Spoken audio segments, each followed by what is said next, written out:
ابھی تو فوج یزید کے اس ملعون شقی نے خود کہہ دیا نا کہ ماں دیکھ رہی تھی، ماں دیکھ رہی تھی، تین ڈھال کا تیر نکالا، تیر کو چھوڑا، کیا کہا تھا ہمارے ساتھ؟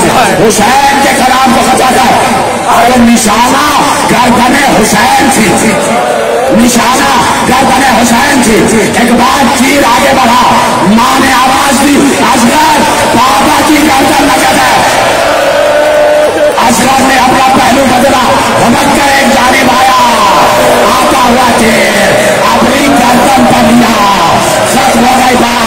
میرے مولا زین العابدین نے کہا کہ حسین اگر بازو پہ نہ روکتے تو جہاں تیر جا رہا تھا وہاں اصغر جاتا۔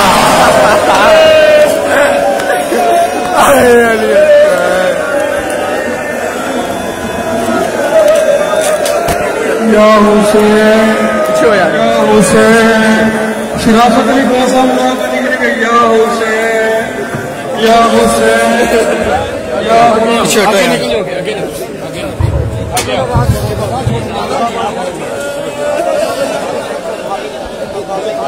آجا صدر میرا لال صدر، آجا صدر میرا لال صدر، آجا صدر میرا لال صدر، آجا صدر آجا صدر میرا لال،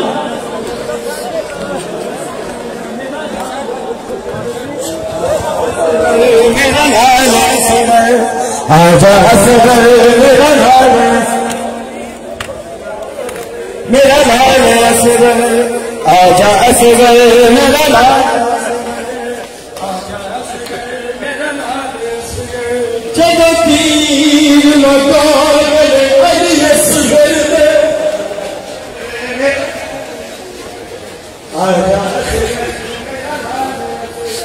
جب تیر لگا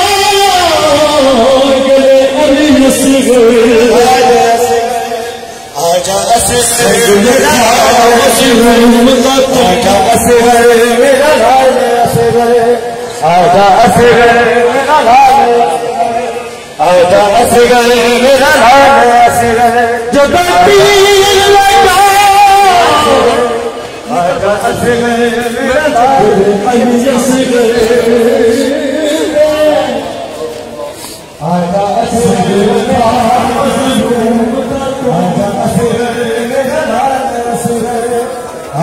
اصغر میرا لال آجا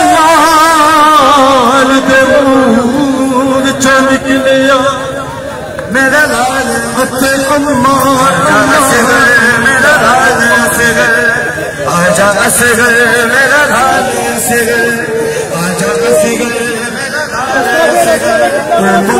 والیاں ماہی او بختہ والیاں ماہی، جگر رج کے پتھر کھڑا